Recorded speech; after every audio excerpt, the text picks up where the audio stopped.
Good afternoon. I call this meeting to order. We are meeting in public. Welcome to meeting number 117 of the House of Commons Standing Committee on Citizenship and Immigration. Today's meeting is taking place in hybrid format. I would like to remind participants of the following points. Please wait until I recognize by name before speaking. All comments must be addressed through the chair. Whether participating in person or by Zoom, please raise your hand if you wish to speak. The clerk and I will manage the speaking order as best as we can. 2024 Annual Report to Parliament on Immigration and Supplementary Estimates 2024-2025. Pursuant to Standing Order 1082 and the motion adopted by the committee at the meeting convened on October 21st, 2024, the committee is commencing its briefing on the 2024 Annual Report to Parliament on Immigration. And pursuant to Standing Order 815 and the motion adopted by the committee on November the 18th, 2024, the committee is commencing its study of the Supplementary Estimates B 2024-25, votes 1B, 5B, and 10B under Department of Citizenship and Immigration. Before I welcome our witnesses, I would love to welcome two members. Arpan Khanna, MP, is becoming a regular member to this committee, and welcome. Of course, Peter Fragiskatos, welcome to the committee for a little while. I'm sure you're going to be here for a half hour. You will enjoy. But this is probably the most disciplined committee that you will see. Not me, everybody here, all the members. And I would now like to welcome our witnesses for today's meeting. We have with us Honorable Mark Miller, Minister of Immigration, Refugees and Citizenship. Accompanying him, we have Deputy Minister Dr. Harpreet Singh Koshar, Senior Assistant Deputy Minister Strategic Policy, Louis Baird, Assistant Deputy Minister Service Delivery, Pammy Gale, Assistant Deputy Minister Asylum and Refugees Resettlement, Sojang Park, and the last but not the least, Chief Financial Officer Natalie Wanso. Welcome. Minister Miller is with us for the first hour, and the officials will be available to answer questions during the first and second hour. I will keep few minutes at the end of the second hour to report the supplementary estimates B to the House if the committee decides to. Before I welcome the Minister, Peter, you are new to the committee, but Arpan, you've been regular. One thing in this committee is that members have very important tasks, to ask the question, and Minister and his associates have a duty to answer that. And I don't want to be in the middle interrupting your conversation. So if someone thinks that Minister or the associates are going too long, you raise your hand, I stop the watch, I would not take that time so as, I'm not in between your conversation. That goes smooth. With that, I will welcome Minister Miller for 5 minutes. Please go ahead, Minister. Thank you, Chair, and hopefully we don't spend the next couple hours disproving your opening statement about how disciplined we are. I want to first acknowledge our presence in Ottawa on the traditional and unceded territories of the Algonquin and Anishinaabe people. Je suis ici aujourd'hui pour discuter du travail.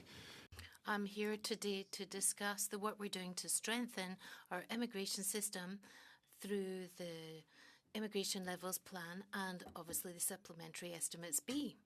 Immigration, as you'll know, you study it, has shaped Canada and it remains extremely important for our future.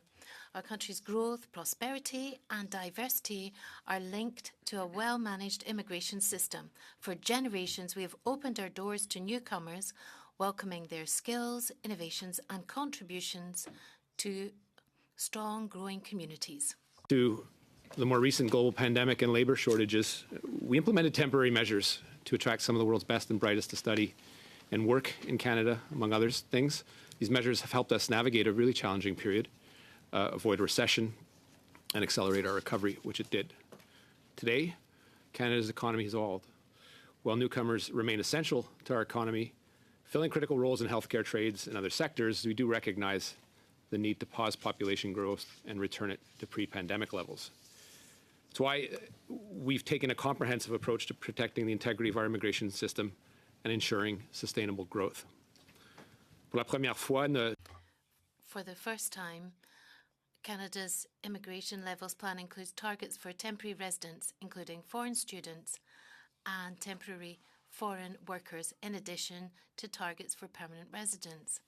This approach takes economic needs into account while mitigating current pressures on housing, infrastructure, and, of course, social services. Our permanent resident targets to 395,000 in 2025, a decrease of 105,000, 380,000 in 2026, and 365,000 in 2027. This levels plan builds on recently announced reforms. For international students, we've introduced annual caps, required verification letters of acceptance, and tightened the access to postgraduate work permits. These measures are already showing results, with international student numbers down by volume by 43% in 2023, and high demand areas like Vancouver and Toronto beginning to see reductions in rental prices. This is important. Our new plan prioritizes people with Canadian experience. We're aiming for over 40% of new permanent residents to come from temporary residents already contributing, already integrating to Canada. This in Canada focus aligns with labour market needs while easing pressures facing Canadians. The revised targets are expected to reduce the housing supply gap by about 670,000 units by the end of 2027. And if you rely on the more recently released PBO report, reduce housing supply gaps by half. Même si les besoins économiques du Canada sont importants, nous restons. While Canada's economic needs are great, we remain committed to our humanitarian tradition, namely of helping some of the world's most vulnerable people. This will not stop. We also remain committed to family reunification, allocating nearly 24% of overall permanent resident admissions to the family class in 2025. We are also, of course, continuing our efforts to promote the vitality of French-speaking communities outside Quebec. The target for French-speaking permanent residents will be 8.5% of overall admissions in 2025. So that's going up from 3% to 8.5% over the last few years, then 9.5% in 2026, rising to 10% in 2027. Listening. We understand the challenges our country faces, and we're addressing them. Our goal is to make immigration work for everyone, ensuring newcomers and Canadians alike can access quality jobs, housing, and community supports they need. En ce qui concerne le budget. With regard to the supplementary estimates, I would like to highlight the main measures that were presented last week. Number one, we know that Quebec is under disproportionate pressure when it comes to welcoming asylum seekers. So we have allocated $750 million to reimburse Quebec, and the supplementary estimates B provides 91% of this amount. It really has to be adopted. Assistance plan, we're reimbursing provinces, territories, and municipalities for providing housing to asylum seekers, especially during the winter months. And third, through the Interim Federal Health Benefit Program, we're providing necessary health care to refugees and asylum seekers until they are eligible for provincial or territorial coverage. Merci, Monsieur le Président. Il me fera un plaisir. Thank you, Chair. I'm happy to field your questions. Thank you, Minister. Perfect timing, 5 minutes. Now we will go to the honourable members. We will start with the Honourable Member, Mr. Kmich, for 6 minutes. Please go ahead. Thank you, Chair. Minister, your department tabled documents with Parliament that show that 4.9 million visas are going to expire between September 2024 and December 2025. How will we know how many of those actually wind up leaving? As you noted, MP Kamich, when people come here, in many of their visa documents, they undertake to leave. As part of the levels plan, there will be some visas that are temporary in nature that will not be renewed, and those people, when they undertook to come here, will be expected to leave, and that is simply a fact. We'll have to monitor that carefully. There are many measures within our department to monitor these things, but it's one that, Minister, given the volume in question, it's something that we'll have to be very careful in supervising. 1 second, Mr. Coach, I stop the watch, let him finish, and you can ask, would appreciate that. Okay, so I'll go to, Minister, you have finished your remarks? Okay, Honourable Member Kamich, please. Minister, I wasn't asking about whether they will leave or not. I'm asking you how will you ensure that a person whose visa has expired will leave? We know that just on study permits, there are 766,000 expiring by the end of December 2025. How will your department ensure that at the end of those study permit periods, those persons will leave? Again, there are many ways that people leave the country, Tom. The vast majority leave voluntarily, and that's what's expected. So explain those ways. How will you ensure it?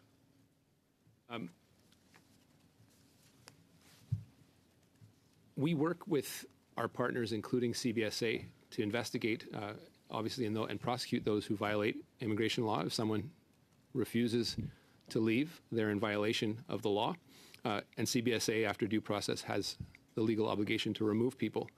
Again, this isn't something that is taken lightly, but in the vast majority of cases, those people that have come here temporarily and do not have the right to stay, in fact, leave. So then my next question will be, your plan calls for a cap on international students, 485,000 2024, 437,000 2025. There's been adjustments to those. So obviously there's a discrepancy between the two. So how many do you project will leave the country then at the end of December 2025? All 766,000? What's the proportion? What are the forecasts the department has? You'll have to be clear on that. A discrepancy between what and what? Between the number of people who will be allowed into the country and then the number of people who will be on a study permit that's expiring. So those who are expiring the end of December 2025, how many of them will actually leave? Are you saying 100% will be expected to leave, or are you going to send CBSA to chase all 766,000? You know that is not what happens. There are a number of things that occur. Some people actually get renewals. Some people get postgraduate work permits and stay a longer period. And we do work with CBSA to monitor these things. And when Statistics Canada reports on these, they take into account a whole variety of factors in estimating how many people are here and how many people have left. So at the end of this year, 2024, how many international students do you expect to leave, and how many have left so far when their study permits expired? How many have left as so far? of November today? We don't or have that October number. 1st. Can you provide those to the committee? I don't know. We could look into it. Minister, how can you not know? It's in the immigration levels plan. There's a bunch of charts on page 22 starting about temporary resident immigration to Canada, persons who are in the country. It's in the immigration levels plan. It's in there. So how can you not know what that number would be? There's an order paper question, these government documents that were signed by your parliamentary secretary that were tabled with Parliament that has the numbers. So there's supposed to be expiring study permits in December, 84,642. And then in November, 36,130. In October, 10,182. In the month before, 127,348. So how many of those people are still in the country? How many have received the renewal? And how many of them have CBSA now looking at them? What I can provide to you as a number is the expected decrease over that period over the 3-year period, which is about 450 the first year, 450 the next year. That's net, incoming and outcoming, with a slight increase in 2027. So how are you going to track then those whose work permits are expiring by the end of 2025? Again, it's in the hundreds of thousands.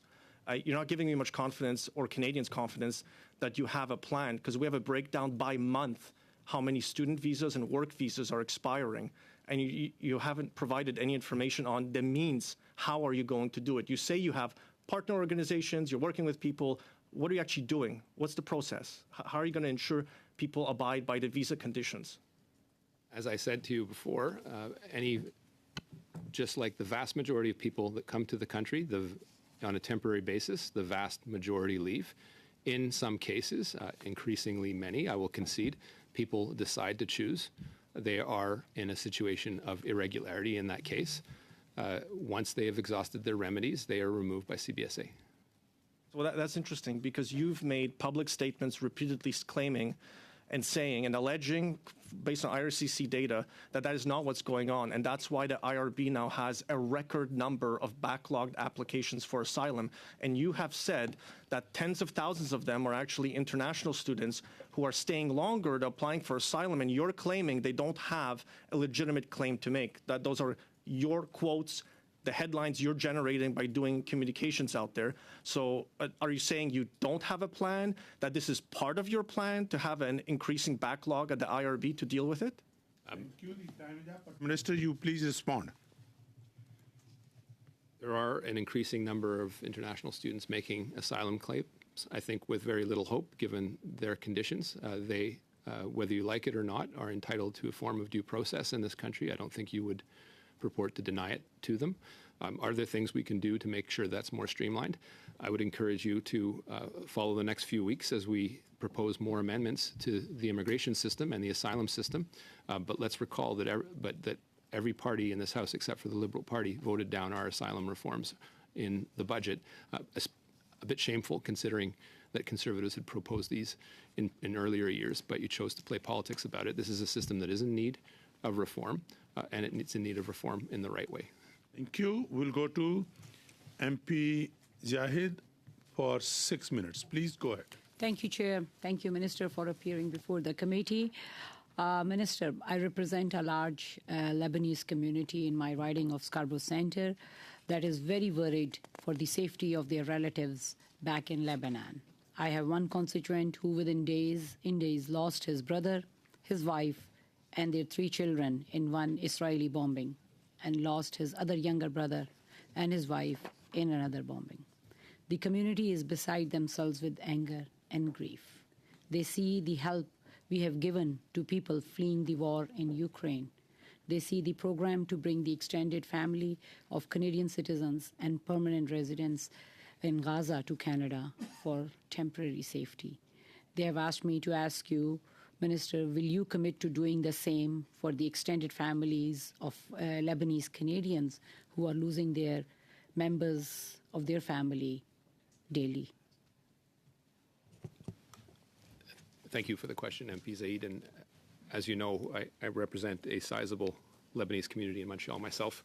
My heart goes out to them. I think everyone would agree that the best way to ensure their safety is to make sure there's a ceasefire. There's been some encouraging news over the last little while. Let's hope that whatever it is true and sticks.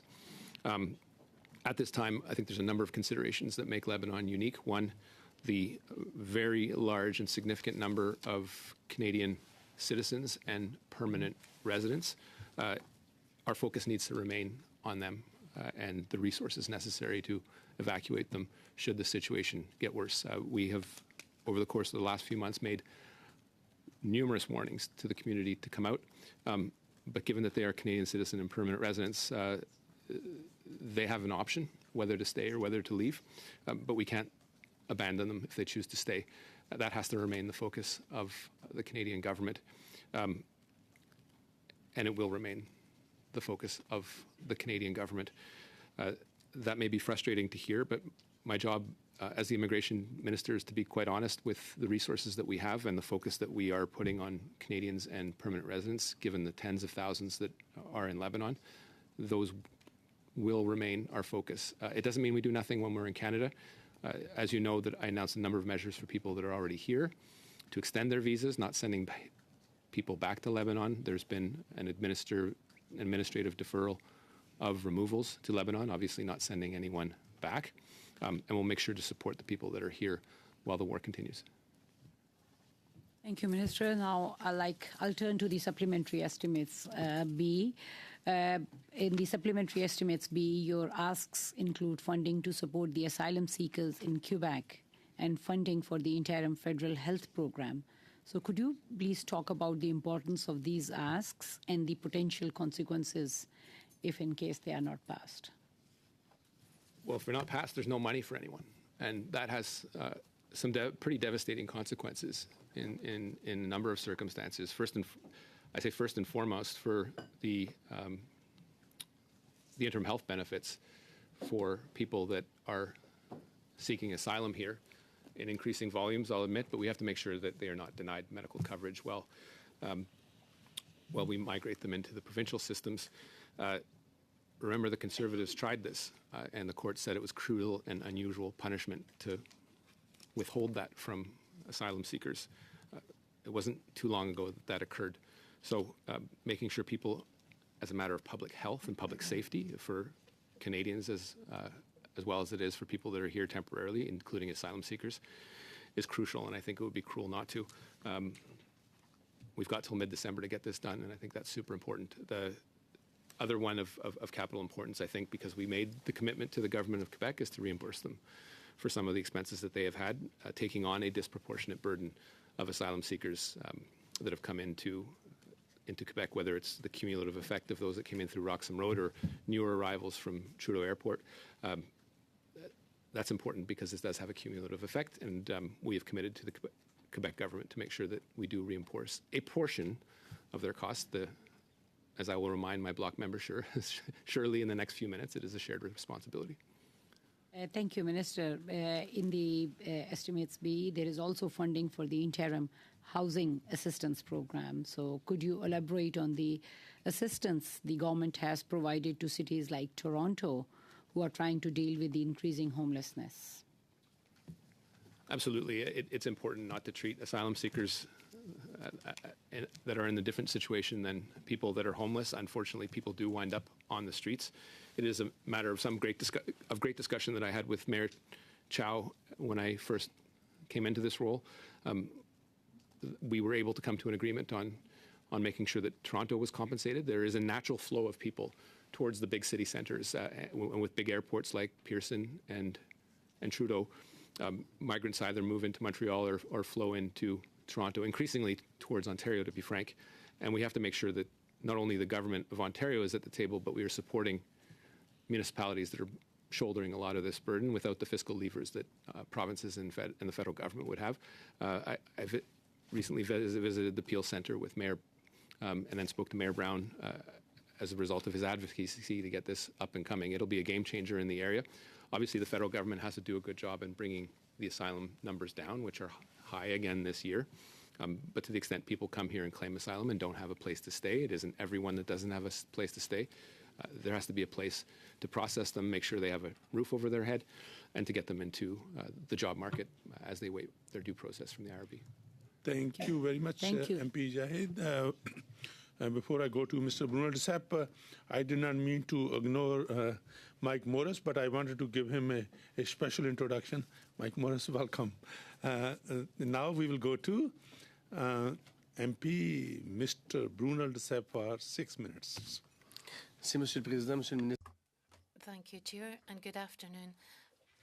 Minister, Donald Trump has recently announced that Thomas Homan, you know Thomas Homan, also known to the to the Borders Services Agency, and Pete Hoekstra has also been named to Canada as the ambassador. Perhaps you know that he was very much in favour of the 2025 project. So what about your government, your department? Do you have a plan if Canada is faced with an unprecedented wave of asylum seekers as a result of this type of nomination in the US, and in particular what Donald Trump said during the presidential campaign? Thank you very much, Mr. Brunel de Sepp. It's true that Whatever the US does as a country has an impact on Canada one way or another in terms of the population. A tenth of their population of our population has strong economic ties with the US, so whatever they do certainly has an impact on us here. A plan, you've referred to a plan. Well, it would be naive to, of course, roll this out in public. As I've said on several occasions, we've got our cabinet working group that's working on several measures to, first of all, work with the US, whatever a philosophical position may be vis-à-vis the US or the incoming president. We have to work with them. And at the border, we want a secure border, and we don't want to have a repeat of what happened at Roxham Road a couple of years ago. Chair? Just before your next question, the American problems should not become Canadian problems and vice versa. That's what we're going to discuss with the incoming administration. We'll have to make sure if there's an issue where Canada is involved, we need to be involved ahead of time to work on it together to resolve it. There are NGOs who are raising red flags and saying there is a risk that there'll be a wave of asylum seekers because we're talking about mass deportations threatened from the US, and the Bloc Québécois is putting forward a motion to have a study on the consequences for Canada of the measures that have been announced by Trump during the presidential election. And we're calling you to appear before the committee for 2 hours accompanied by senior officials. So can you confirm that you will come before the committee on this study? I know there's another committee that's competing with you for my presence. I will see when the time comes. I cannot give you a firm commitment for 2 hours. I don't know what I'm going to be doing in the 3 hours from now. So if it's a study that's duplicating the work of another committee, then the committee will have to decide on this itself. But I think it is a very important subject. And whether the discussion is held here or elsewhere, we will need to examine this at a later stage. This will certainly be an important study. Now, for 2 years, the Bloc put questions forward on the immigration level set by your government and underlined the pressure on public services and also the housing crisis. And every time, the answer was basically that there was no link between these two. But now, when you announced that you were lowering the levels recently, your justification was that there was a pressure on social services and there was a housing crisis. So I've got quite a simple question. When it was the Bloc who talked about this, apparently it wasn't the case, but now you're actually justifying this drop by using the same arguments that we've been putting forward in the Bloc for the last 2 years.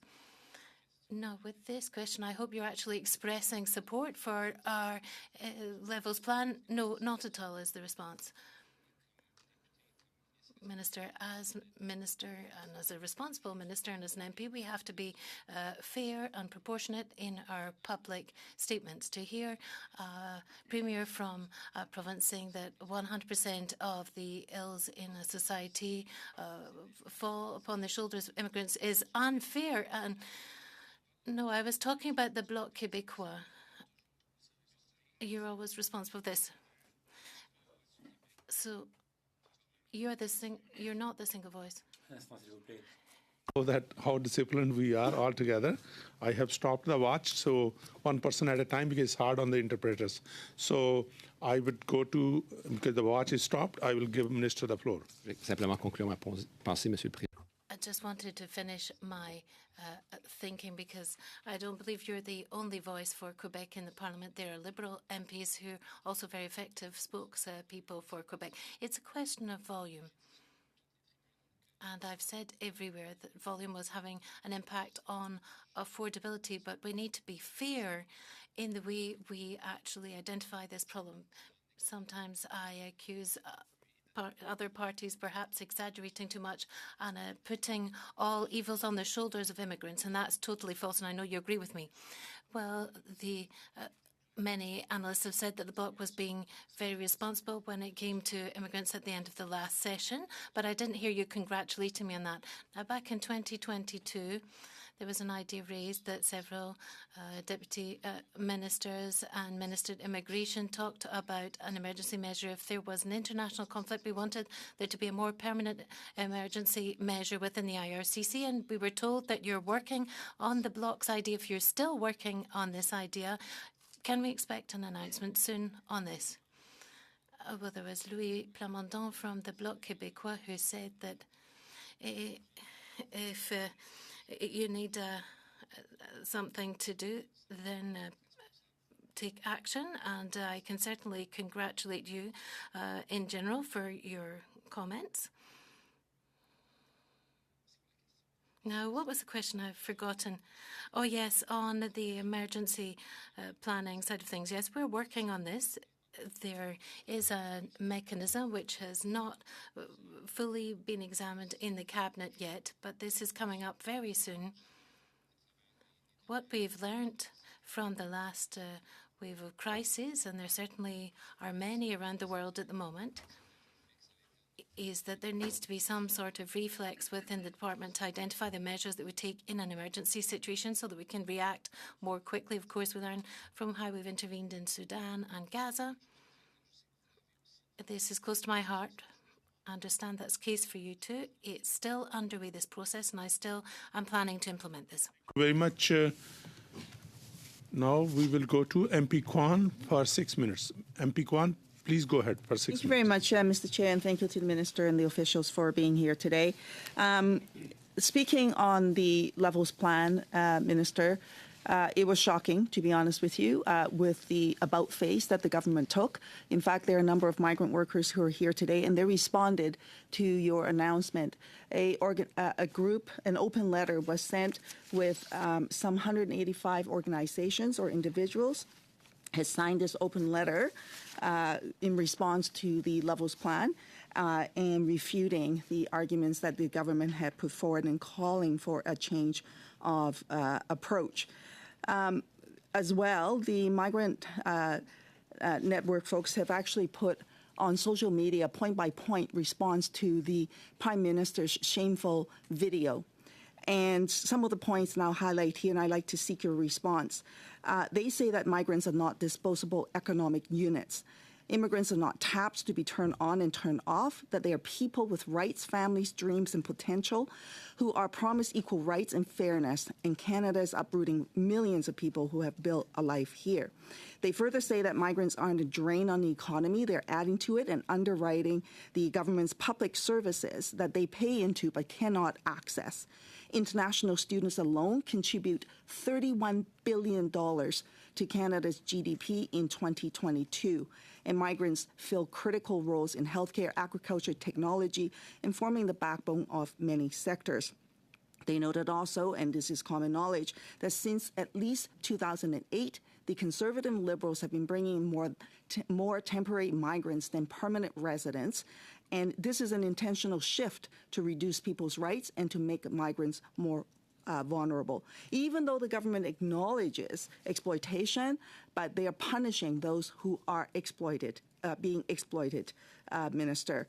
And what really is needed is guarantee permanent status for all and reining corporate interests that are profiteering off basic needs, and for the government to actually truly invest in housing, healthcare, infrastructure for all residents of the country once and for all, and not blame migrant workers. What's your response to them?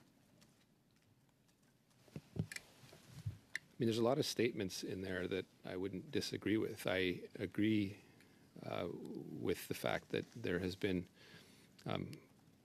increased volume that has impacted people in this country, fairly or unfairly. But it's one, I think, that we've almost taken for granted. And the reality with people that are here temporarily is it has to actually mean something. It's not an automatic guarantee to become a permanent resident.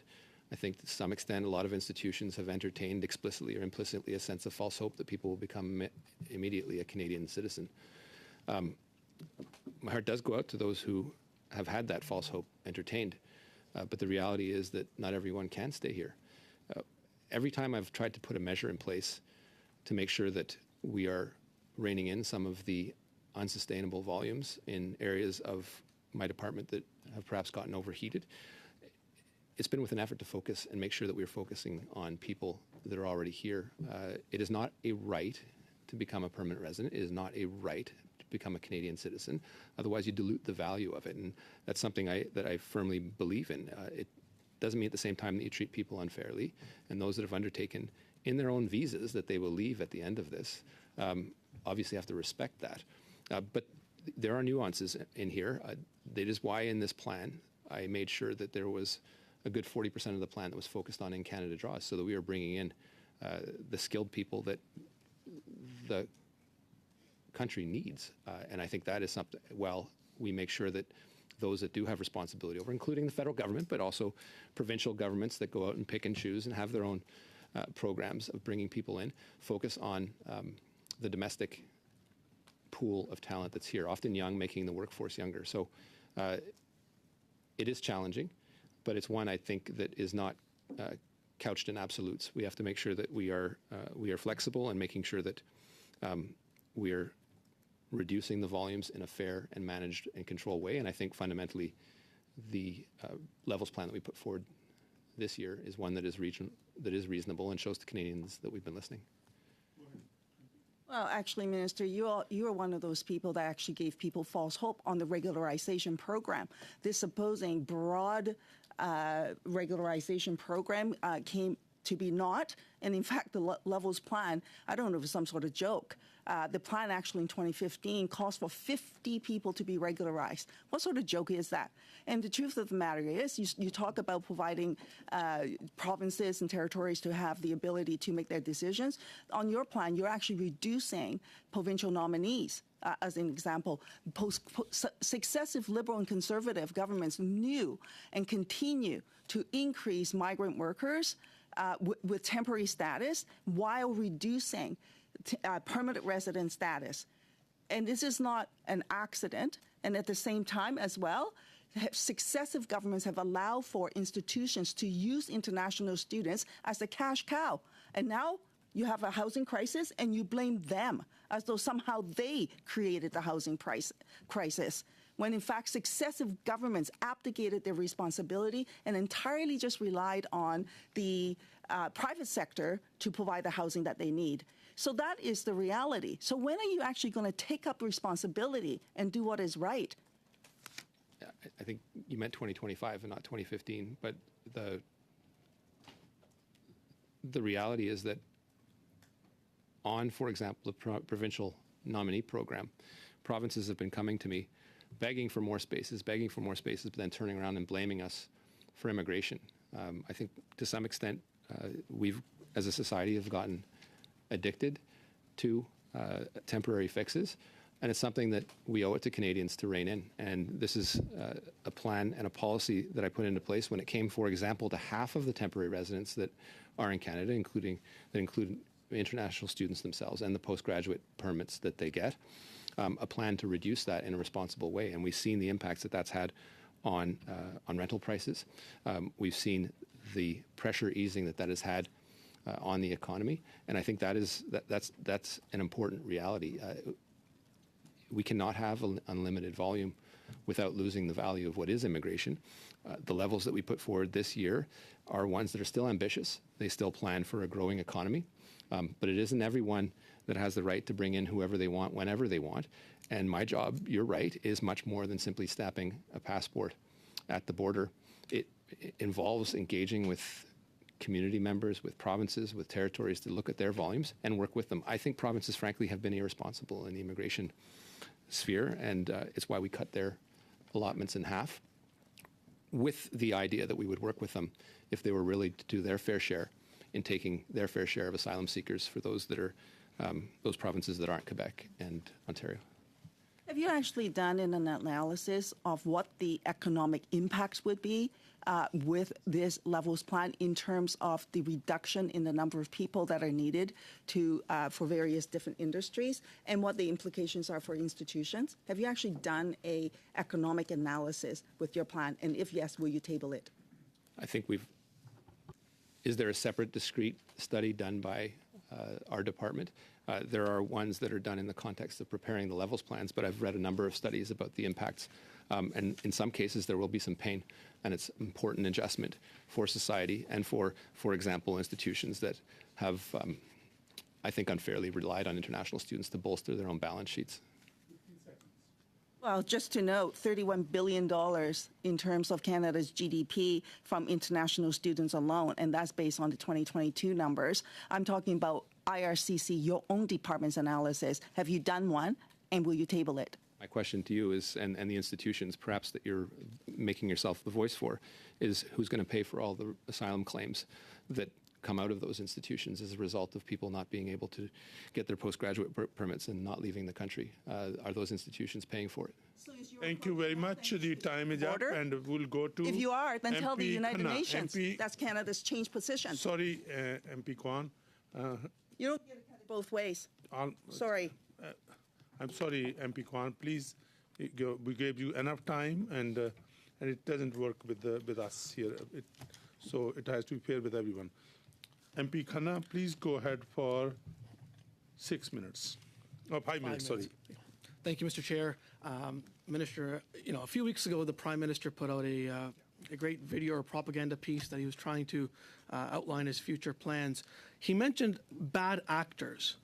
It's been about 2 weeks since that video has come out. Can you elaborate on who those bad actors are? There are, as you know, because you're familiar with some of them, MP Khanna, immigration consultants that do not act properly and are giving false advice to people in the false hope of being able to stay here. There are institutions, for example, that are relying on international students and not providing the proper education and making false promises about their prospective employment. There are, in the labor market impact assessment world that I know you're familiar with, there's a lot of money exchanging hands where labor market impact assessment shouldn't cost anything. So there's lots of people that are responsible here. It isn't simply about people that have committed fraud. It's about the ecosystem as well that's been created, which has been an incentive in, and it may be a $31 billion industry when it comes to international students, but chasing short-term gain with a lot of long-term pain. And I mentioned that earlier with respect to the cost of what asylum seekers would cost coming out of an international student system that was supposed to breed excellence and not asylum claims. Okay, and are you missing anyone else off that list? Are you, I know it's been a while, but anyone else you're missing that you think should be considered a bad actor?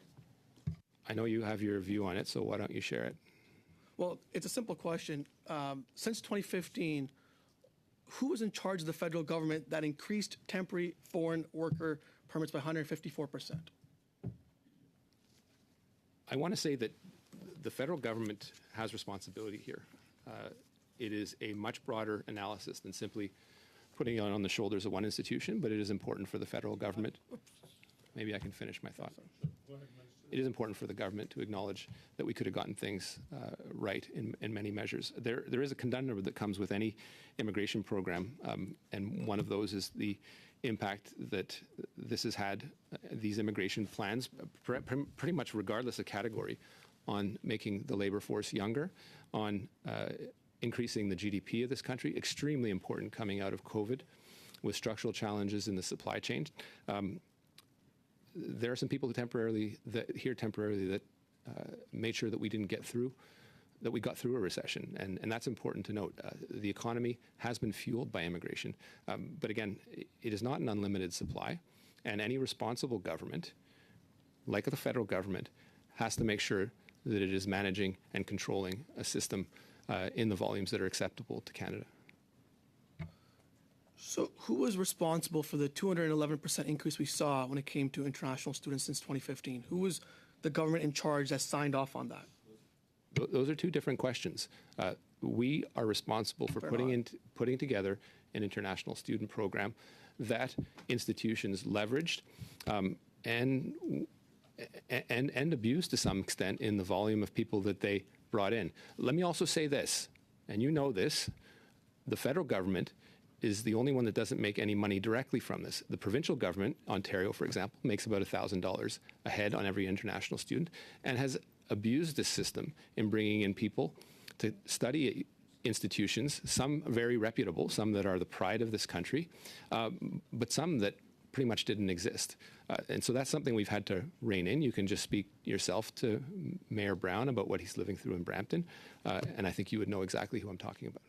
Minister, it looks like you're passing the buck and you're blaming other bad actors, but the population growth we saw of 300%, the highest it's ever been since 1950s, is a federal responsibility. You are the one that is signing off on these approvals. It is your government that is responsible for this, but it looks like to me that you're just literally pointing fingers at everyone else but yourself and your predecessors in Canada. Do you not think it's right for you to take some responsibility for these actions that have taken place? Do you not? Shouldn't you go put Mark or Sean Fraser on the list as well of some of those bad actors that have been a part of the problem? Sean Fraser is one of the guys who counseled me to do this, and we all bear our. So after creating the problem, there's lots of responsibility to go around, Arpan, and I think you'll know that immigration is a shared responsibility. Provinces, institutions of various descriptions come to us and ask us for different programs. We have a very important role in making sure that we get it right, and that's why I introduced the measures that I did last year with another wave in the fall, in addition to the levels plan that is the subject of conversation today. Minister, how many permanent residents do you expect in the next 3 years? I expect what's in the levels plan. So 395,000 next year, a reduction of 105,000, 380 the next, and the year after that, 365,000. And how many temporary resident permits do you expect to issue in those 3 years? You can look in the levels plan for that. I'm asking you, Minister. It's in the levels plan. I'm asking you for those numbers, Minister. Look in the levels plan. Do you not know the numbers? I know the numbers. What are the numbers? How much time do we have? Lots of time, Minister. Lots of time. What's You're the not numbers? the chair, Larpan. 2 minutes, Minister. We still have 2 minutes to the round. We'll look in the levels plan. Harpreet, if you have that, feel free to share, or we can actually table those. I can. It's okay. Just give me the answer. It's okay.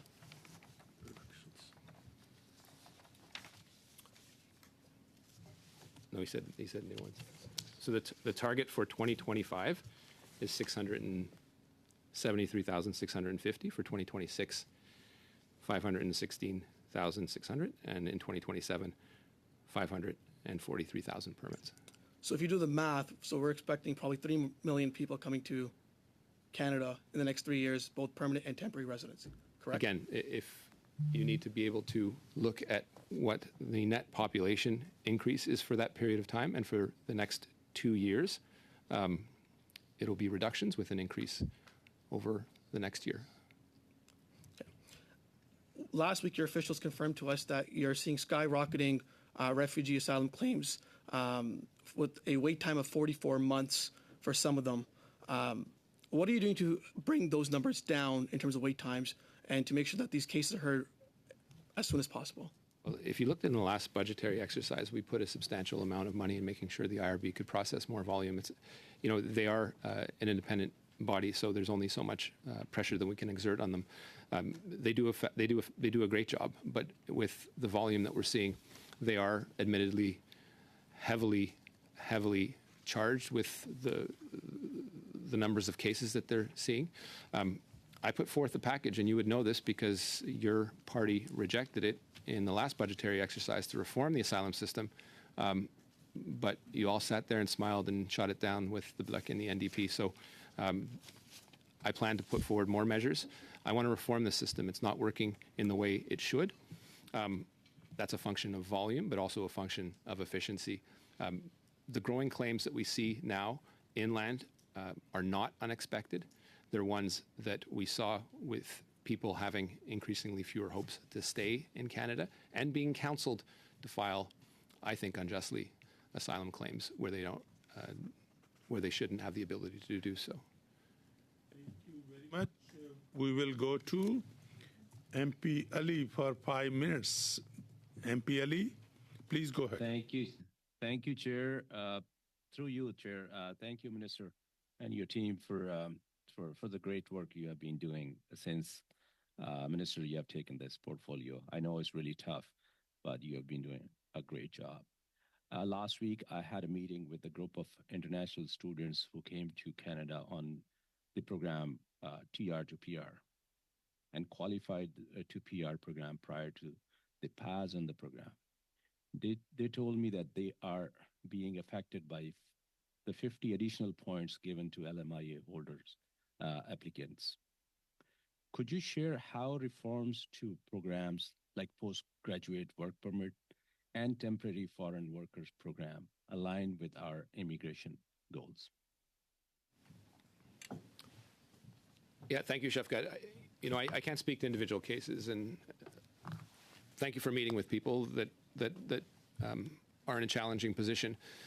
What we're trying to do with this levels plan, and it is something that became immediately obvious to me when we saw the potential growth in, for example, international students, if we hadn't put a cap in, is align a number of I think, competing realities. The fact that we could not, even in our most ambitious iteration of any plan, have enough space to fully absorb everyone that was here temporarily, nor is everyone entitled to do that. But at the same time, with this levels plan, reducing the number of people becoming permanent residents for all the reasons that I've spoken about, while focusing on the domestic labor pool that is here. There's work that needs to be done in our point system. I'm not going to speak too at length about it because there are many facets to this. Some remain to be analyzed. But clearly, 50 points for an LMIA creates value in something that shouldn't be ascribed value in that context, and creates the incentive for less than good behavior, I would say, to be polite.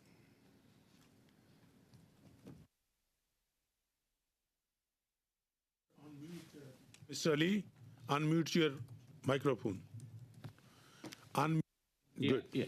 Thank you, Chair. Through you, Chair, Minister. As you know, last time we had the conversation in the committee, and we had it numerous times on this issue. As part of Canada's Indo-Pacific strategy, our government invested $74.6 million to enhance Canada's visa processing capacity, including at New Delhi, Chandigarh, Manila, and Islamabad. First three of those centers have received their intended investments and achieved improvements, but Islamabad has not. I'm constantly hearing from my constituents in Brampton Center and from Canadians of Pakistani origin across the country about this issue, about the visa processing situation in Islamabad. Since the funding was made available on numerous occasions at this committee, by emails or by face-to-face, I've asked previous ministers, asked you, asked deputy ministers, and asked other officials about this. Even in our last your appearance in this committee, you mentioned that IRCC officials were waiting for their visas from Pakistani government and expected to start their work in Islamabad during summer 2024. The community member told me that IRCC has not started any service from Islamabad yet. Could you update this committee about the progress IRCC has made on this issue, please? Thank you, MPLE. I think I'd say a couple things. First, the Indo-Pacific strategy is extremely important in this context, and Islamabad is a part of this, as well as in the context of a service delivery model that is increasingly more global, so less reliant on in-person activity on the ground. Not to say it isn't indispensable, but it is important. And as I told you before, my focus in making sure there is a functioning office in Islamabad is key. The update, and knowing that we had some visa challenges that you were well aware of, we currently have 3 people on the ground and additional people that contribute to a functioning office. So that is sort of news to the comment that you made, but they are working, to the best of my knowledge, and on the ground, and have been bolstered by a number of 3. I'm not juxtaposing this unfairly, but realize also with the challenges we are facing in India, I think we are down to 4 or 3 personnel, given the context. So it's just to give you some form of comparison. Thank you, MPLE. And now we will go to MP Brunel de Sepp for 2.5 minutes. Please go ahead. Thank you, Chair. Minister, when it comes to the 5-year lease contract concluded with your government in August 2022 with Importation Guy, who's held by Pierre Guy, and compared to two previous leases. The Roxham Road, the contract was from the 1st of April 2022 to the 31st of March 2027. And has this lease ended when Roxham Road was closed down on the 25th of March 2024? Well, I must admit I don't know this person. Well, I suppose that's good news, perhaps. But I'll need to get back to you on that with more details. Perhaps my team has an update on that. We're looking at the leases. We were looking at them the other day. Well, it's quite a simple question. There's contracts that were signed for leasing and for renovation of the facilities for Roxham Road, and they were signed up until 2027. So logically, when I sign that sort of contract, I have a clause which says this becomes obsolete if Roxham Road closes down. Did you have that clause in the contracts? And if it wasn't in there, can we have the amounts that were given, granted since the closure of Roxham, and the amounts that still have to be paid out until the end of the contract, or otherwise? Has this contract been rendered null and void or not? Could you answer to that quite simply? And if your department is not aware of this, it's 2024 now. It's not the first time we're putting this question. Perhaps somebody's been asleep at the switch in the department. Well, we can certainly look into that and pass that information on to you at a later stage. I don't have the information. Perhaps it's border services. Could you please confirm that you would give that information to the committee? We will look into that and then give that information. I do hope so, because it's public. Now, for the postgraduate diplomas, I put a question to your department, and I was blown away to hear that they didn't know how many international students were actually in the CIMM network in Quebec. And I even got the impression that your officials weren't really aware that there was a different education system in Quebec compared to the rest of Canada. So perhaps you need to give some training to your officials to explain that there's a difference between the educational network in Quebec and the ROC. First question, is it normal to not be aware of the number of international students in the CIMM network? If you ask Joe Blog on the streets, everybody knows who's in the CIMM. Why do you don't know these figures in Ottawa? Well, I understand CIGEPs myself. Obviously, we should know this figure, but if you didn't receive it, then that doesn't mean that our department did not have the figure. They said that they did not know. That was the response. Thank you, Chair. Time is up for this. So now we will go to MP Kwan for 2.5 minutes. Please go ahead, MP Kwan. Okay. I'd like to turn to the Lebanon community. And as the minister indicated, there's been measures for people who are already here in Canada, but there are no measures for family members with loved ones who are stuck in Lebanon right now. Why did the government not bring in special immigration measures for them? I'd refer you simply, MP Kwan, to the previous answer I gave to MP Zaid. When it comes to Lebanon, it is a particularly, you can shake your head at me all you want, but you either want the answer or you don't. It is a particularly unique situation of having Canadian residents and permanent residents in numbers that we don't see in any other country pretty much around the world in a crisis situation, and our focus and all the logistics and planning needs to remain on them. It's actually not me who's shaking my head, Mr. Speaker, Mr. Chair, is the family members with loved ones. I'm aware of a family whose spouse, a Canadian family member, whose spouse and child are being left behind. They cannot get a visa to get to safety, and they're being asked to leave their spouse and child behind. That is the reality. That's what people are reacting to. I'm pretty sure MP Said would have heard about these cases and is equally concerned with the situation. And so we have in the immigration levels plan that the government, the minister, you're reducing the refugee numbers actually by 20% in 2025. And we have not only just the Lebanese Canadian community who cannot get to safety, that there's no special immigration measure for them. Sudanese communities, applications are severely delayed. So far, there's been a complete failure with Gaza. Hong Kongers are going to be faced with 8 years waiting to try and get their permanent residence. I can go on. Afghans, by the way. I have a giant pile of Afghan applications. And guess what? They've gone through all of their processing. Everything has been done. And you know what? Their bring forward date in a letter is in July of 2025. Minister, how do you explain that? That all these applications are just faced with severe delays. We, as you know, we've welcomed 53,000 people from Afghanistan, and you're sighing at that again. But I mean, and people are dying as their applications are being brought forward in July of 2025. Explain that to them as they're hiding from the Taliban and their lives are in jeopardy every second of the day. We've welcomed 53,000 people from Afghanistan, and your grandstanding won't change the great accomplishment so that we've been able to do as a country. I actually have a See, pile of time is applications up. of people whose lives So, are in anyways, danger, waiting for you to take action. time is People who up. served Canada. Okay, on behalf of the committee members, I want to thank the Honourable Minister for being with us. We will suspend, I have Mr. Morris. Yeah, thank you, Chair. I'd like to request consent from the committee for a minute for a question. Yeah. Clerk, can you please?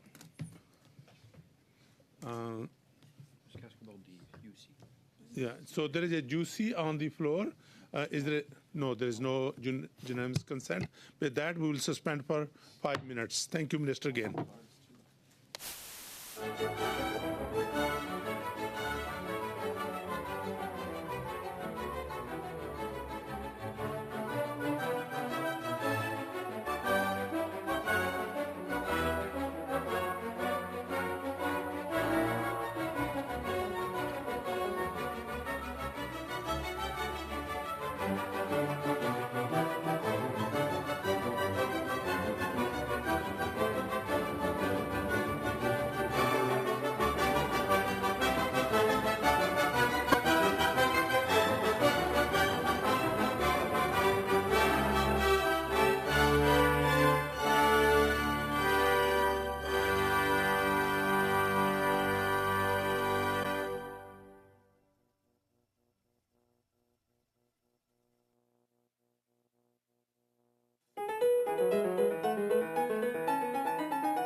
Floor is with Mr. Radikoff for 6 minutes. Thank you, Mr. Chair, and thank you to officials. So you're requesting $1.2 billion of extra money in this update. And of course, this is for an immigration system described by your very government as a mess. Out of the $1.2 billion, $1.1 billion is for asylum seekers, people that have crossed our broken and weak border.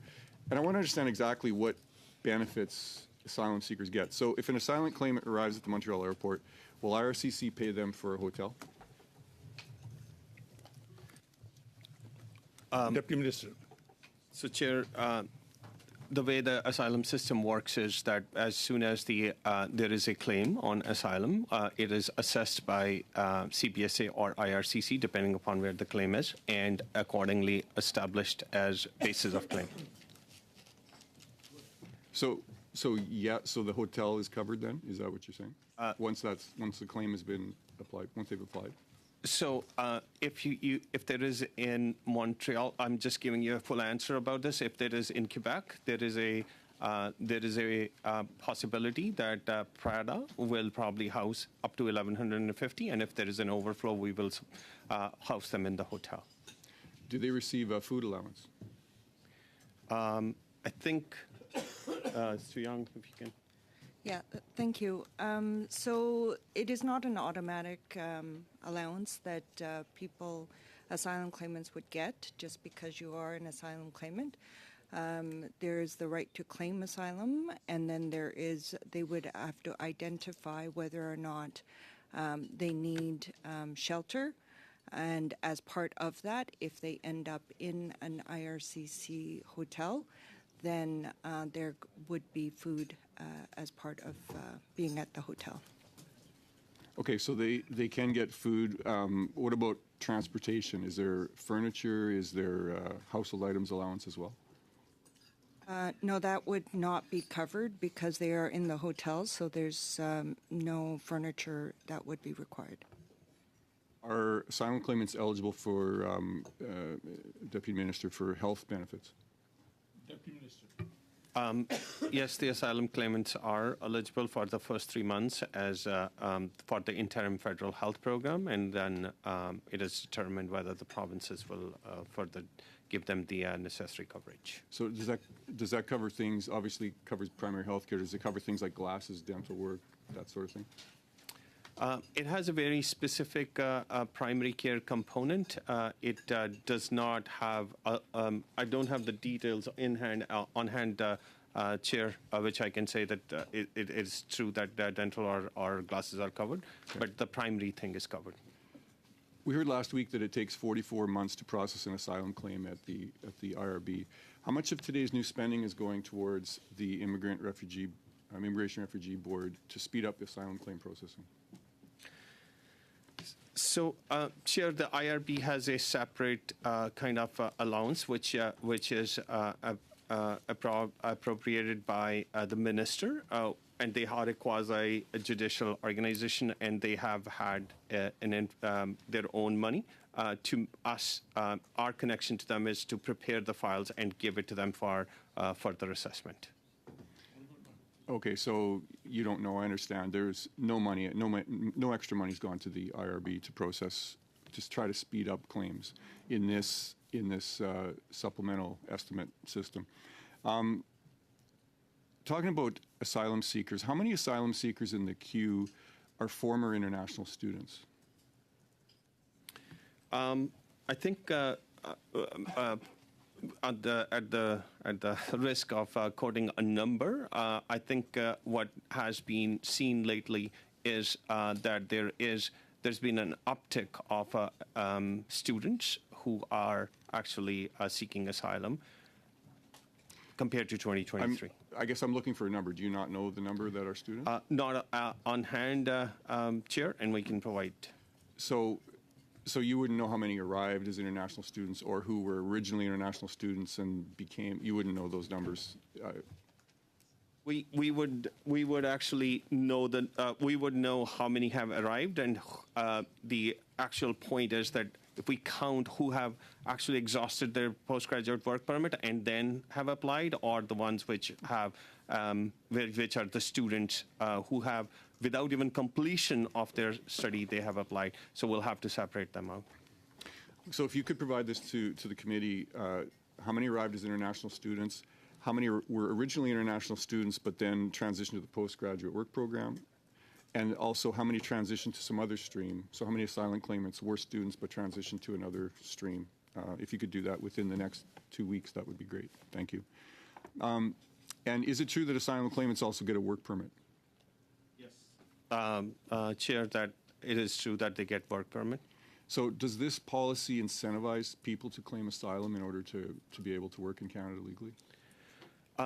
We actually have a policy where we allow the asylum claimant, while their asylum claim is being processed, that they are able to support themselves and integrate in the society, and that is why it is meant for that. It's not supposed to be a pull factor. Your department previously released asylum claims by designated learning institutions up to 2022, and the total was less than 5,000 for that year. And of course, now we're seeing more than that every month. Can you table with this committee the updated numbers to that table, so asylum claimants by designated learning institution up to the end of October 2024? The students? Mm-hmm. Okay, we will actually go back and try to get that information. And just to be clear, I'm referring to a report that you published a couple of years ago. It was that's the information it had, and I would just like it to be updated. And if you could provide that within the next 2 weeks, that would be great. 15 seconds. Thank you. With that, we will now go to Mr. Chang for 6 minutes. Please go ahead. Thank you. Thank you, Mr. Chair. And thank you for the witnesses for being here. But before I start, I want to move my motion that pursuant to Standing Order 1082, the committee undertakes a study of no more than 2 meetings to examine the temporary public policy to facilitate temporary resident visas for certain extended family affected by the crisis in Gaza, including the challenges that the Government of Canada faces in facilitating the exit of Gazans, and that Canada is not the only country that faces these challenges. That the committee invites the Minister of Immigration, Refugee, and Citizenship to appear for 1 hour with department officials, and that department official appear for an additional hour, and that the committee invites other relevant witnesses in accordance with the usual practice of the committee, that the committee reports its finding to the House, and that pursuant to Standing Order 109, the government tables a comprehensive response to the report. Thank you, Mr. The motion is in order. The debate on the motion. Anyone want to speak? Okay, I have Mr. Kimich and MP Kwan. So perhaps the Parliamentary Secretary could elaborate on why now is the right time to be moving this motion. I believe we have looked at the Gaza humanitarian program. I'm actually unsure if the department has actually responded to all the questions that came out of those discussions that we had at table about the Gaza humanitarian program and the Sudan program. And I note that the Sudan program is not in this motion. And I think that is an equally terrible situation on the ground. And many of us have Canadians of Sudanese heritage from the region who have family members who are finding it quite difficult to obtain a response from IRCC and obtain a visa, but are also finding it quite difficult just to even leave the region and have certainty that they'll be allowed somehow to get here.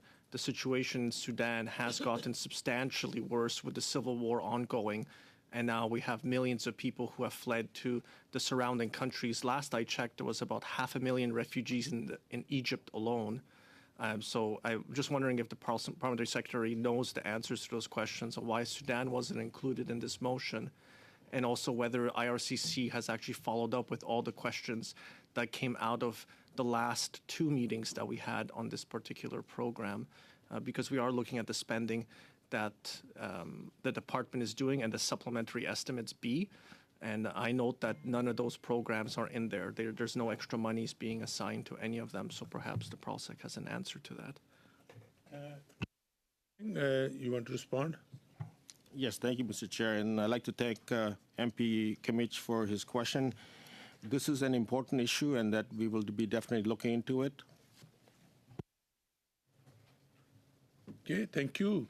Mr. Commish, you still have the floor. Any more discussion before I go to MP Kwan? Good?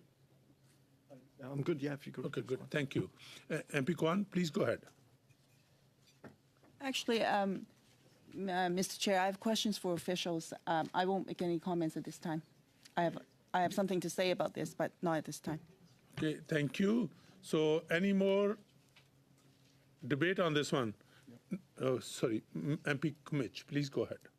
So I'm looking at this motion and just I want to make sure that that we do the same practice that we have done in the past. So I want to move an amendment, and I forgive me because I wasn't aware that the parliamentary secretary was going to move this motion today.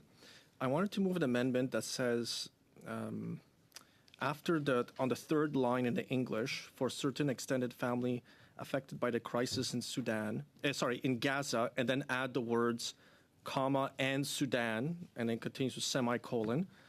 And I wanted to add another reference on the fourth line in the English version, after it says, Government of Canada faces in facilitating the exit of Gazans, and again, I would like to write the words, and Sudanese, and that Canada is not the only country that faces these problems. Because I would like that Sudan be included, like has been the practice of this committee in the two previous moments we've considered this. And there's a large Sudanese community in Calgary, and I want to make sure that their views are reflected here. They've come to see me, they've come to see my colleague Greg McLean, and I want to make sure that their issues are also reflected in this study. Thank you, MP Comich. Now we will be speaking on the amendment to the motion, and I have MP Kwan, you raised your hand. We'll deal with the amendment, and I'll have some comment after then. Okay. If we're going to get into this. Okay. Thank you. So any more discussion on the amendment? If no discussion, all in favor of the amendment proposed by MP Comich? Anyone against? None. Carried. So now we are back to the motion as amended. MP Kwan.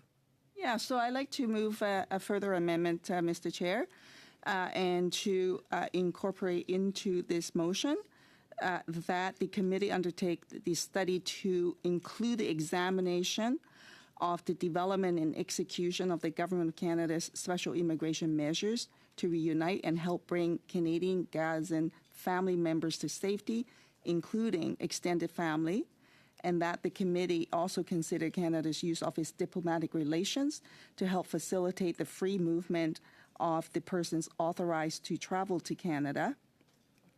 And finally, that the committee consider testimony from affected families as well as Canadian civil society. Thank you. And now we are on the amendment proposed by MP Kwan, and I have Mr. Brunel Sepp. Est-ce que c'est possible de, excusez-moi. Sorry, would it be possible to obtain this? Because I don't want to put all the pressure on the shoulders of the interpreters for Ms. Kwan's amendment. Can I have it in the two official languages, please? Get the wording from MP Kwan, give it to... Yeah. Maybe I can help direct. It's suspended already. Yeah.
Back to order, and we are debating the amendment brought by MP Kwan, and it's been distributed by email. MP Kwan, you have the floor. Yeah, so maybe I can just spend a couple of moments to explain the amendment. The amendment, in my view, is substantively different from the motion move. And why this is important, because my specific amendment calls for this committee to examine the origins or the development of the special immigration measure. The special immigration measure is different from that of other special immigration measures. Take, for example, the Kuwait program, which is much wider and broader, and to facilitate to bring people to safety, Ukrainians to safety, and rightfully so. But in this instance, we have a measure that is particularly limiting, and as a result, people are wondering why that is the case. So then I think it would be important for the committee to examine the development and execution of the government's special immigration measures for Canadian Gazan families. And as well, there are additional issues related to this matter in terms of bringing people to safety, and that is in relation to Canada's diplomatic relations, and that would be an important component for us to get an understanding of that related to this measure. Finally, last but not least, I think it's important to hear from affected family members as well as civil societies, many of them who's been working very hard in trying to help bring people to safety, and families who have direct experiences of the current program and where some of the fault lines are. Unless if we fully understand what those fault lines are from their perspective, we're not going to be able to fix it, or at least try. So I think it's important to incorporate these elements to the amendment, to the motion, Mr. Chair. All of this came from my original motion that I had put on the order, gave notice to the committee some weeks ago, and then of course the Liberals have came forward with a revised, much truncated version of it. But I think if we're going to do justice to the Palestinian community, to Gazan families, we need to do a fulsome job. And so to that end, those are the reasons for my amendment. After that, Mr. Chair, I will have another amendment to make, but we'll go forward with this first. Okay, so any more discussion on the amendment brought forward by MP Kwan? If no discussion, all in favor of the amendment brought by all opposed? Recorded vote. Mr. Clerk. So the vote is on the amendment proposed by Ms. Kwan. Mr. Ali. In favor? Mr. Chang. Yes. Monsieur El Khoury. Oui. Madame Kayabaga, je vous demande de ne pas parler, peut-être me faire... Please don't talk, Madame Kayabaga, but perhaps you could just sign whether you agree or not, so it's not dangerous for interpreters. Do you agree to the amendment? Oui. Mr. Kimmich? No. Mr. McGuire? No. Mr. McLean? No. Mr. Rudicup? No. Monsieur Bounel-Duceppe? No. Ms. Kwan? Yes. Yeas 6, nays 5. Carried. MP Jahid and then MP Kwan. Thank you, Chair. And I really just wanted to speak to the motion we have on the floor. I think this is a very important study which needs to be done. I've been hearing from my constituents about the issues they have been facing to get their loved ones out of Gaza.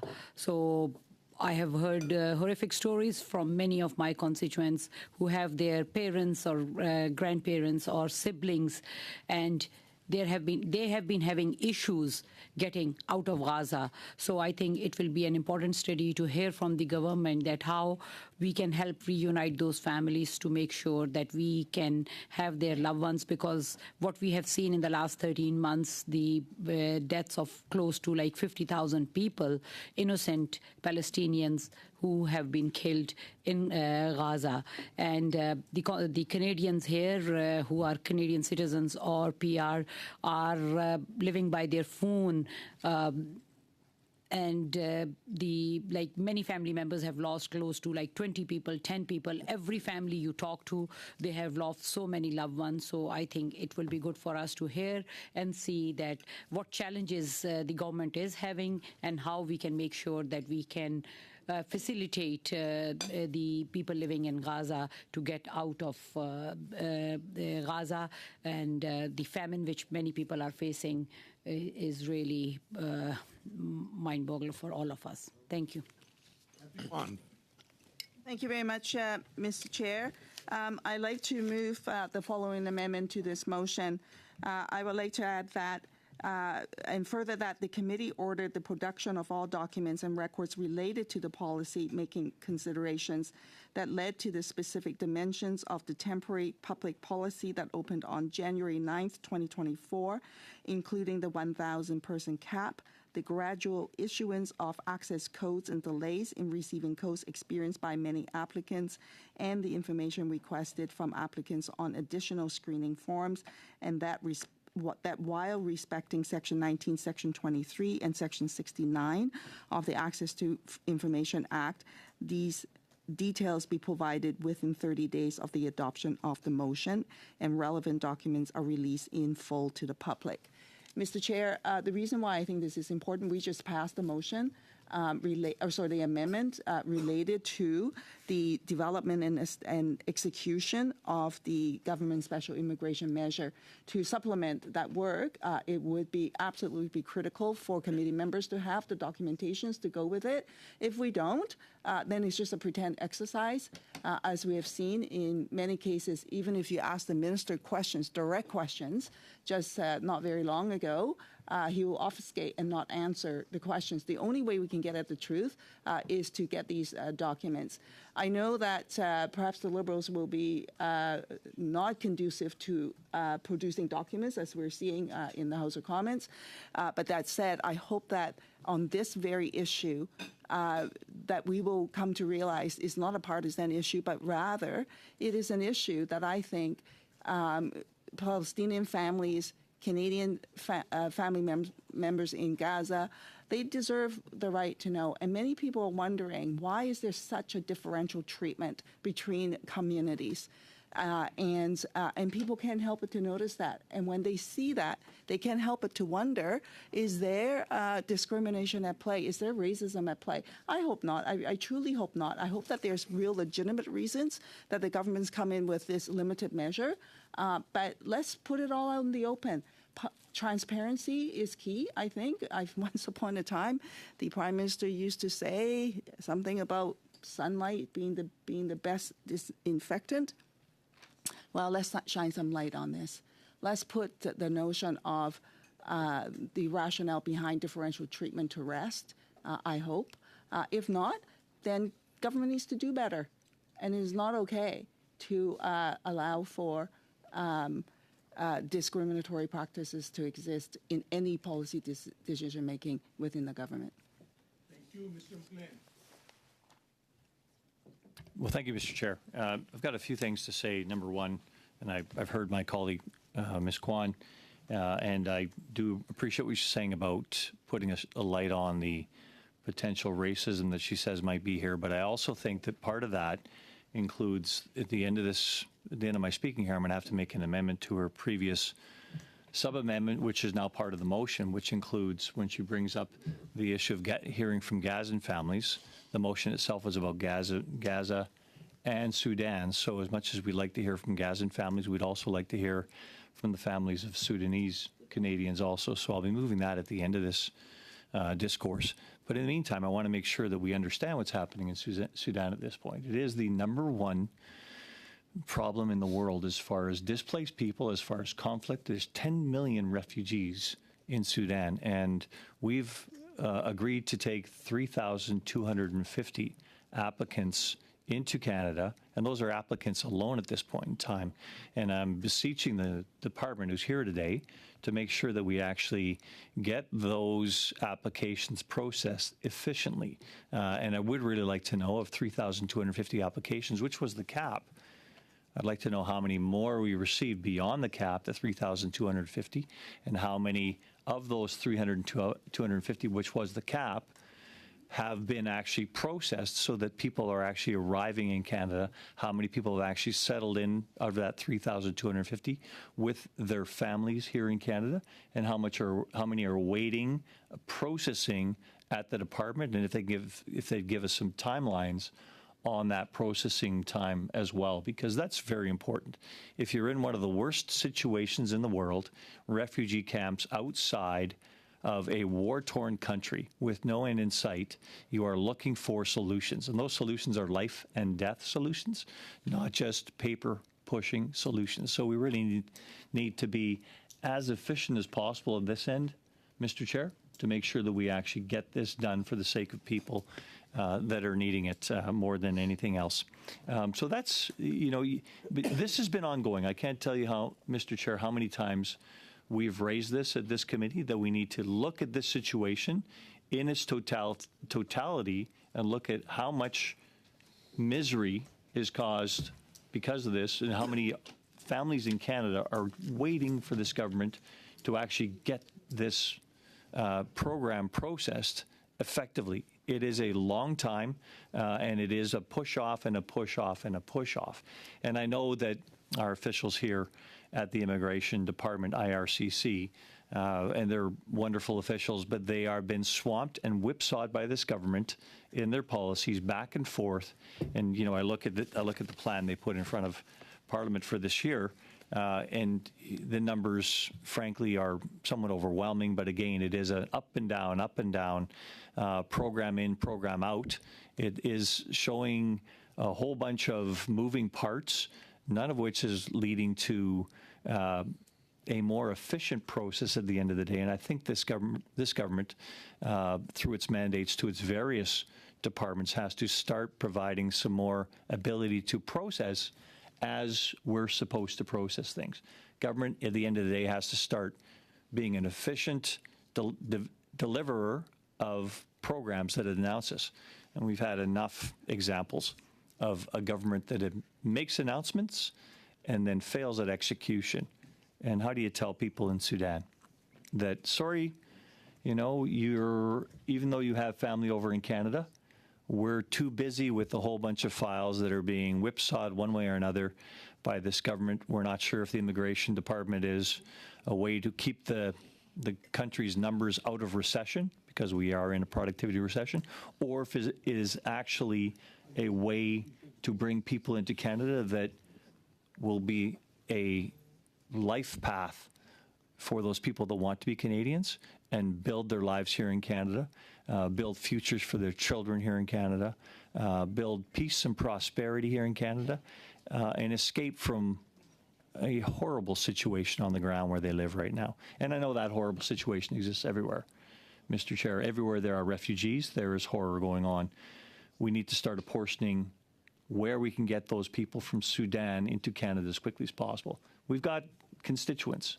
Mr. Kamik and I have been meeting with the Sudanese community in Calgary as far as making sure that their needs are met here and getting their families over from Sudan, from areas just outside Sudan where they've sought refuge, and get through this program. A measly 3,250 people we're bringing into Canada from this area of the world. We'd like to see it, at least efficiently brought in, and making sure we're actually transacting that as quickly as possible. Our main motion here, of course. So that being said, I know I'm going on about the same things.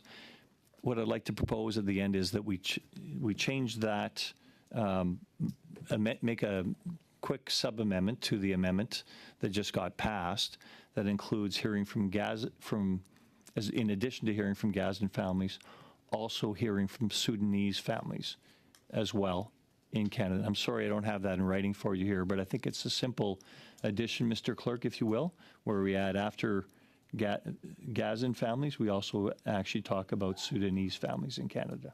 I think we included it with Mr. Kamich's motion. No, not No? in the amendment from Ms. Kwan. Oh, I see. But I would, Sorry. Before I go back to you, Mr. McLean, because I have quite a few speakers on the speaking list, and I also have to take the votes on the supplementary estimates. So I'm gonna do is I'm gonna let the officials go, so as we can have discussion. And on behalf of the committee members, I want to thank the officials for being here. So thank you. With that, just give me 1 minute, Mr. McLean.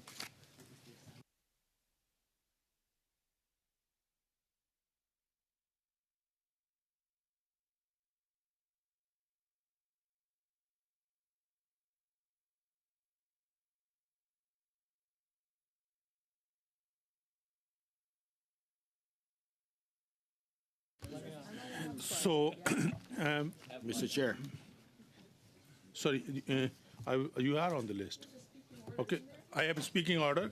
I have MP Jahid, then MP Kwan, then MP Chang. Okay, so I'll give a minute or so. Mr. McLean? Mr. McLean, you ready? Please go ahead. I'm sorry, I think that we will. You want my answer? No, I think what we have to do is suspend here in order so we can. Here we go. But is.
Order, and the floor goes to Mr. McLean. Point d'ordre, Monsieur le Président. Point of order, Point of order. Mr. Brunel-Tassat. Je veux juste que ce soit I'd like it to be very clear. Now, on interpretation, just before you were going to suspend the meeting, there were discussions going in all directions, mics open, mics not open. And we take for granted that because I speak English, that it's normal that we can actually act in this way. That's really what I'm observing here in the committee. So, Chair, first of all, we're talking about the health and safety of our interpreters. That's the first point here. And then secondly, this is a public meeting, public. So there are people from the public who are listening to this committee or are going to watch this in video catch-up. And if we don't respect one of the two official languages, then that obviously means that we're not respecting people who are unilingual English or French speakers. Therefore, we're not showing respect for people whose language is not being respected. So this has happened several times, and I imagine the people that are here in the committee who do not speak French, I imagine them in this type of room with people who only speak French and who are chatting amongst themselves in French and understand everything, whereas one of the people who is seated here who has to take important decisions for follow-up in this committee would not actually understand what's been happening because people are not respecting the fact that this one person does not share this common language that's been spoken around the rest of the table. So this person is not being respected, firstly, in terms of the linguistic identity, and over and above that, it means that our interpreters who are working hard, as you know, Chair, who work extremely hard,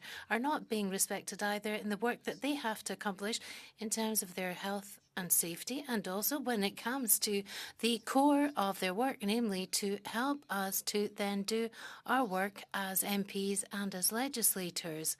So once again, Chair, and it's always me who has to raise this point of order and make this type of reminder because people take for granted that they have the right to chat all over the place without using mics, nor without going through the interpretation services, nor with respect for the public who are going to listen to us.